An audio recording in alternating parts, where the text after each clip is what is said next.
Hello everyone, welcome to the lecture series on machine learning from egate.ai.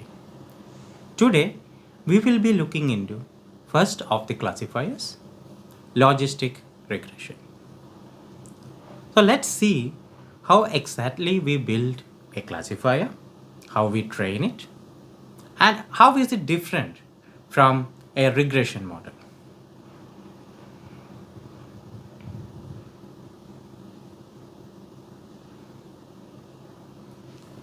So last time we looked into something called as the advertising data. So up to this point, the methods we have seen have centered around modeling and prediction of a quantitative response. By a quantitative response, I mean something like sales, where the value can be a float, or in other words, can be a real number. It could have been age or count of movies in an OTT, etc. But largely something which is quantitative, something which has an inherent order in it. So linear regression, including the rich, lasso, etc., perform well under these situations. However, when the response variable is categorical, then the problem is no longer called a regression problem, but instead it is labeled as a classification problem. The goal is to attempt to classify each observation into a category. You can call it as a class or a cluster, defined by the random variable y based on a set of predictor variables x. So let us look into some of these instances. So if you look into something like hard data, you can see that there are a lot of features here, the x random variable, which talks about the age of a patient, the gender of a patient, the chest pain, the cholesterol, FBS, and several other medical measures. And finally, we have to predict the predictor called as AHT, sorry, the target variable called as the AHT, where it either is a no or an yes. So it's a categorical variable at this point.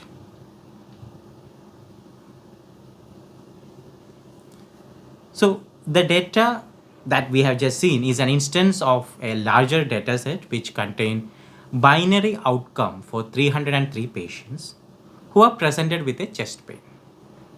An outcome value of yes indicates that the presence of heart disease based on an angiographic test. No means there is no heart disease. And they considered around 13 predictors or 13 features. But again, just observe here, what we have to predict, the target response variable, the target variable, either takes in the value of yes or no.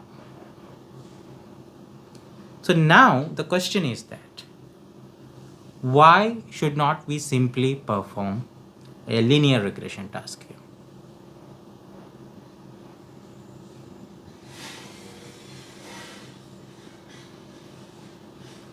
So, of course, the output value y needs to be discrete.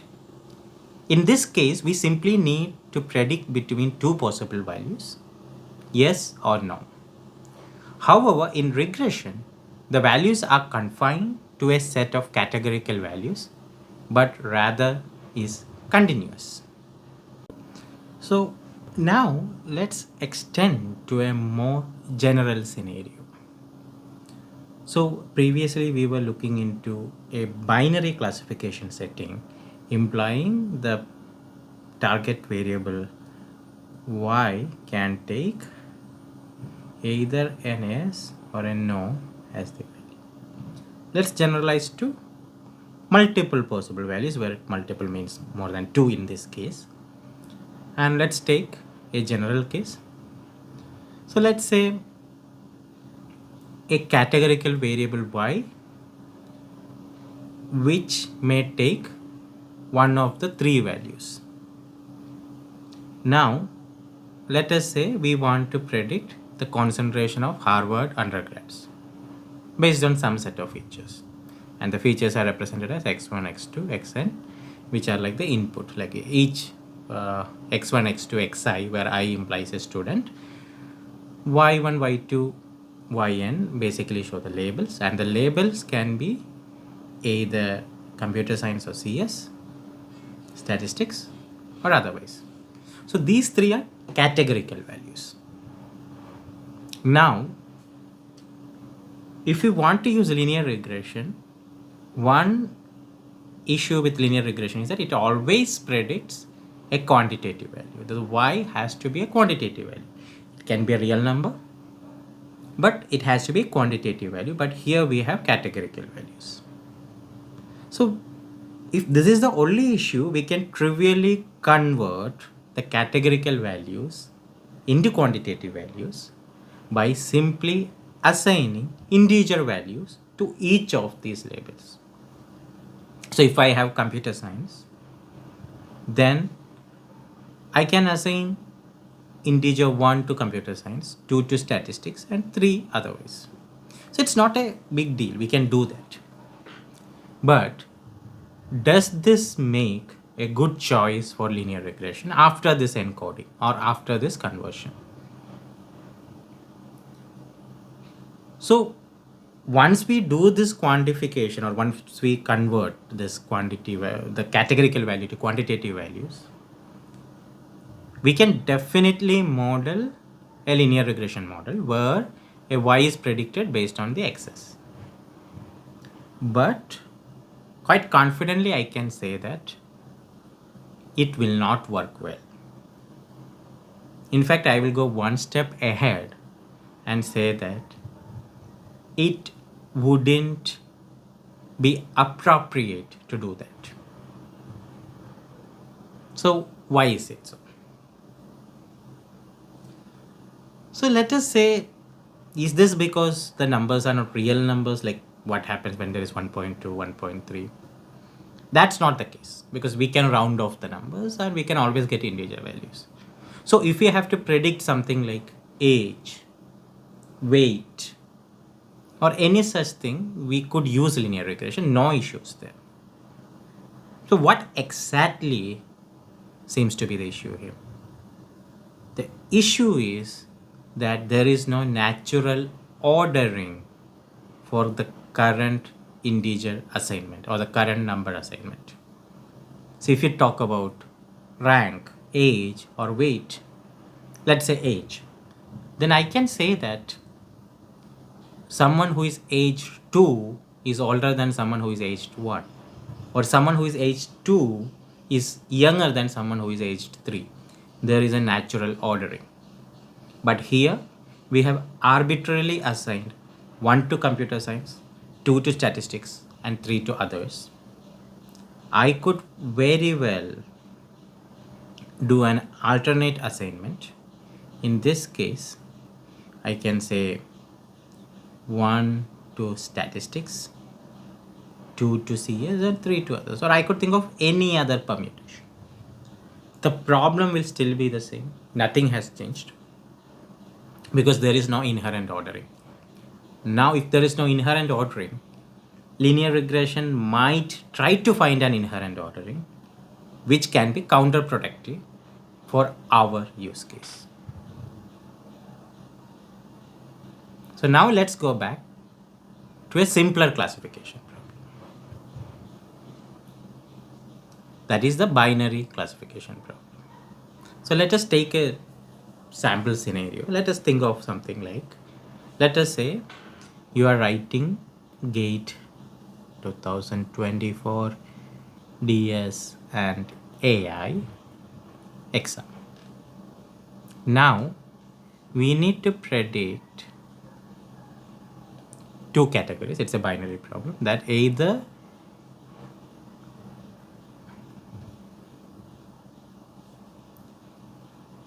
you have a rank 1 to 100 or rank greater than 100. So I will say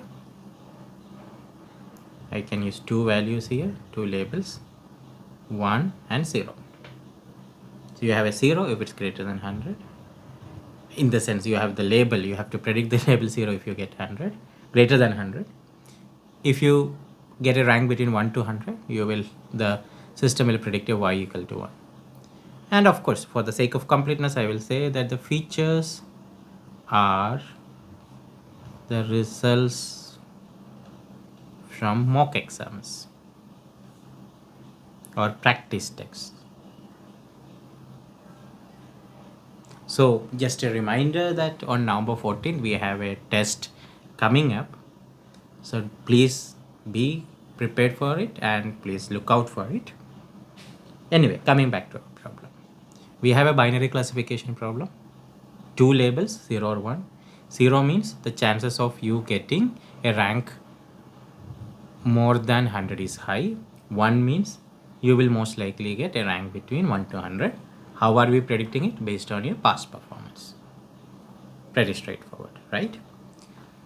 So when there are two categories, then we can say that there is some sort of ordering, right? You can't, so when there are multiple values, say 1, 2, 3, 4, 5, there has to be an ordering that every pair has to maintain. And you bring in this idea of transitiveness. But if you have only a single pair or just two values, the ordering can be argued either way, right? You can say that it doesn't matter. In either way, it's a total order. Whether it's in the case of age, if I say that younger persons have lower number and older persons have higher number, or the other way around, and if it's just two values, it makes sense. Or say ranking. I can say first, second, but first need not mean the highest rank. I can say it's the weight or priority, right? So ordering is fine when you have a pair of numbers. So in that way, I can more or less try to fit in a regression model for a binary classification problem. And let's do that. Now, what can possibly go wrong here? We are saying it's very clear, right? If you get a rank between 1 to 100, right, then it's 1. Otherwise, it's 0. Clearly straightforward.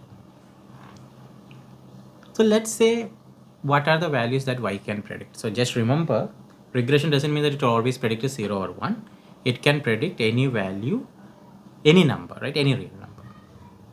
So let's say the predicted value, and we represent predicted value as y hat. Let's say the predicted value is less than or equal to, the predicted value is less than 0.5. Then I can say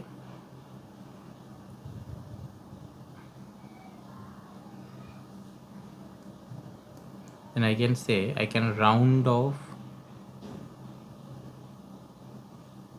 any value which is less than 0.5 to 0. Now let's say if it's greater than or equal to 0.5, then I can round off that to 1. So let the number predict a floating point number or any other continuous number. It's okay. Let the y hat be any of it. We can still round it off. But what can be the problem here? The issue here is that you will get nonsensical values for the y hat. So for example, what happens if y hat is predicted as minus 25, minus 300? Or what happens if the y hat is 25 or 300? Of course, your training data will not contain any of it. Your training data will only contain 0 and 1. And we can somehow say that if it's between 0 to 0.5, not including 0.5, we can say it's 0. If it's between 0.5 to 1, we can say it's 1. But what if it's so far away, like 300 or 3000 or even 30,000? How do we justify that? It's a nonsensical value if you look at it, because we are training based on the data and this is nonsensical. And we can't guarantee that this will not happen. It's a statistical model. So It may work, but this problem still persists. We can give any guarantee on it. So naturally, the question arises that can we do better? And what is that can we do better imply? Can we provide some sort of guarantee, or can we ensure, what do we want to ensure? That predicted values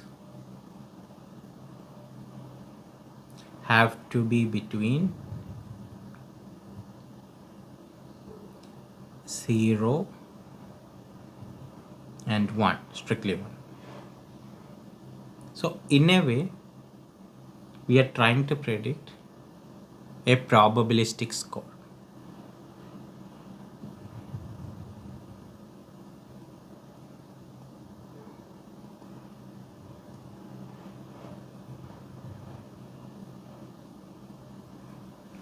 How do we go about it?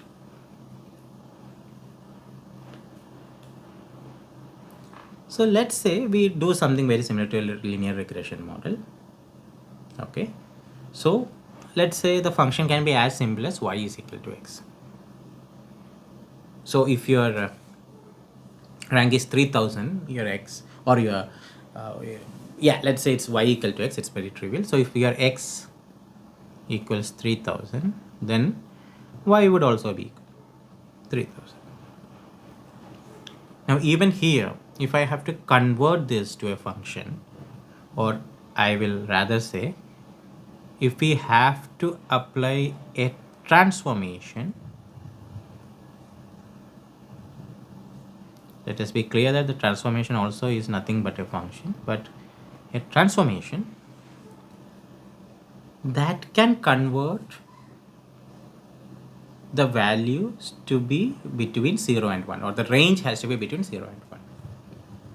So the transformation where the range is between 0 and 1. How do we go about it?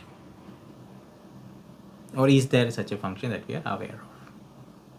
So essentially we are looking for a S-shaped function that can take in an input. Let's say the prediction is, even we can apply it for the same, right? We can say that y equal to x square, but once I get that y, I have to convert it into a value between 0 to 1. That's a transformation on top of what the y is. So luckily we are in luck that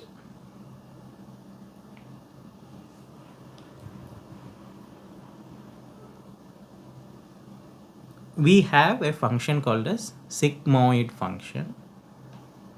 We may also call it a logistic function that can model this. And this is the formulation of it. Do remember, these are the parameters that we see in the regression model, which we have to learn. This is your input. This is your exponential function, right? And this is a reformulation of the same. So this one guarantees that your value is always going to be between 0 and 1, and we will get an S-shaped function no matter what the value for y are. And S-shaped function is guaranteed here. Now let us see how does the values beta 0 and beta 1 affect the curve.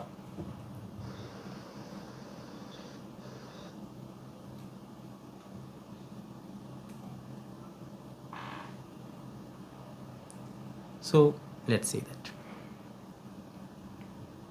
So if you see here,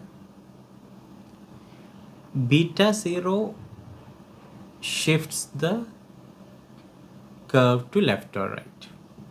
So if you see here, whatever the x values be, let's say it's between -100 and 100, the y values are between 0 and 1. And as you can see here, since we are using an exponential function, you can see that irrespective, the most of the values are either driven to the extreme positive value or the 0 value, which is like 1 or 0, with a S in between. So now where should that S be? Should it be at -50? Should it be at -30? Should it be at -20? Depends on the data, and we have to learn that. And beta 0 controls that. So beta 0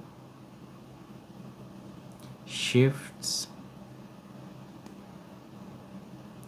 the curve left or right.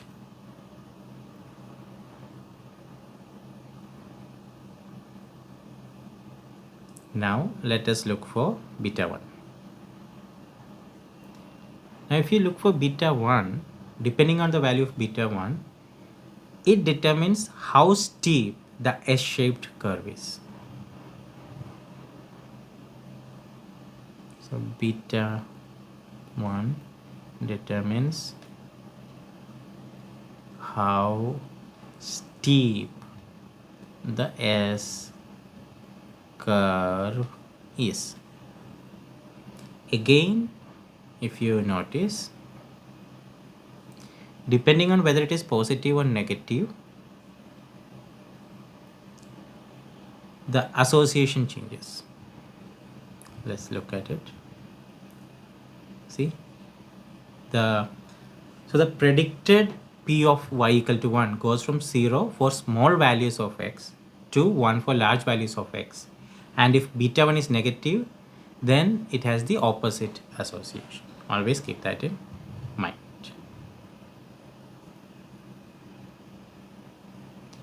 Now let us look at this much closer.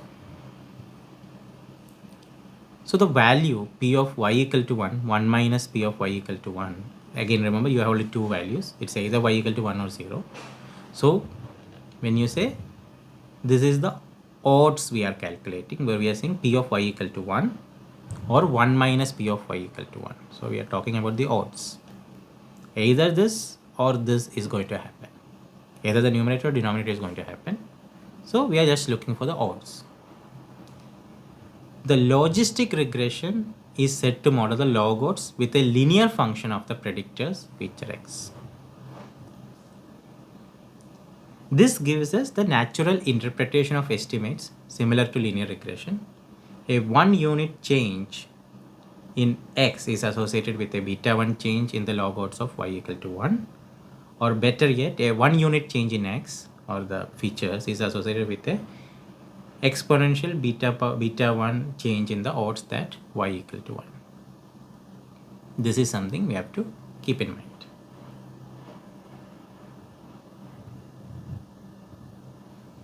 Now comes the next question. How do we estimate the logistic model? Basically, how do we estimate the parameters beta 0 and beta 1? So let's assume these parameters. For a more general case, you can have more number of parameters depending on the number of features. So let's say that you have a set of features for an input x and your label y, and you have m such examples. So S is your training set. It's not an individual data point. S is your training set. And we want to find a weight vector W such that S conditioned on W or S given W is maximized.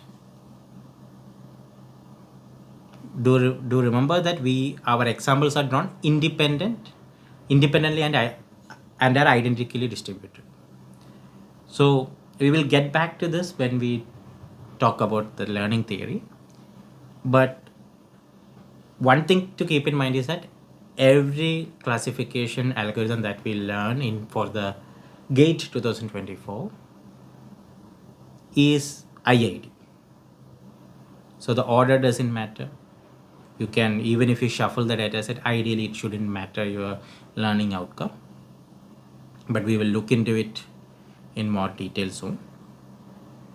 Anyways, given a data set, we have to find a weight vector such that the data set's likelihood of using that weight vector is maximized. How do we go about it?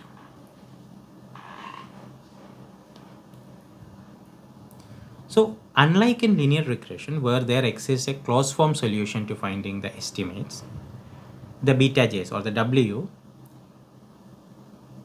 logistic regression estimates cannot be calculated through a simple matrix multiplication. In linear regression, what loss function was used to determine the parameter estimates? If you can't remember, I would recommend going back to the previous week's lectures. We have discussed that in detail. So logistic regression has a likelihood based approach to estimating the parameter coefficients. And let's see how we go about it. So if you see here, what we are basically saying is that you take a single observation from your data set, a single input. Okay. Now, what is the likelihood of for that single given yi? It's nothing but p of yi equal to yi, which is predicting a particular label, and that's nothing but again pi of yi into 1 minus p 1 minus yi. Do remember we have only two labels. It's either 0 or 1. So it's either pi, then the rest of the probability goes to 1 minus pi because you have only two values. And we are having this yi and 1 minus yi, which is what we have to find out because you have only two labels. The probability of predicting label yi and the probability of predicting label 1 minus yi. So now we can say for the entire data set, for all the m inputs, because we discussed about m, we can say it's the product of I is 1 to m of p of yi equal to yi, which is nothing but pi yi into 1 minus p 1 minus yi. And do remember we are talking about the logistic function. So pi yi is nothing but exib by 1 plus exib, which is a logistic formulation, power 1 by I, and the 1 minus of that.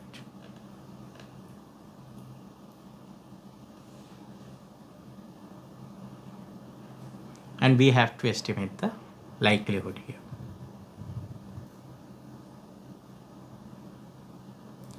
So now, how do we maximize this? We have done all this, but how do we maximize this? So let's say for the sake of simplicity, we will first of all take the log. So we convert the products to sums. Okay, so this is a product symbol here. We are converting it to sums by taking log. Do refresh your max portion. So we can convert products to sum by taking the log. So we will do that. So only thing is that you have to understand that this works only because log is an increasing function and maximizer will not change.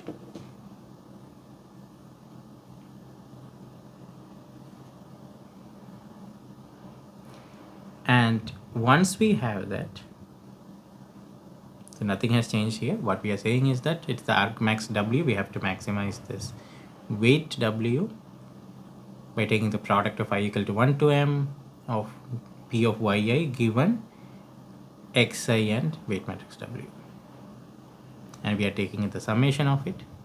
We are converting this to the sigmoid, and this is a sigmoid formulation.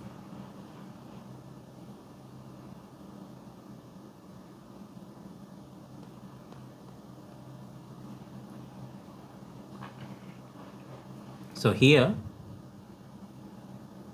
this is the final formulation we receive. And if you see here, this is the logistic loss where we have to minimize this by training a linear classifier by minimizing the logistic loss. So thanks everyone. We will see a general picture of how to design classifiers. We will see a probabilistic interpretation of it. Then we will look into naive Bayes, and we will see the connection between this.